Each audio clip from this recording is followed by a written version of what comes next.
That's your forecast for today. Now here's a look at what's going on in your neck of the woods.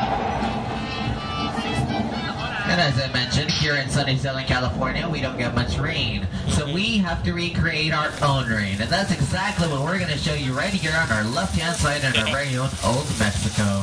As you can see, what we use is an overhead sprinkler system that shoots the water straight up into the air. Then the water falls down to the floor naturally as if it were real rain.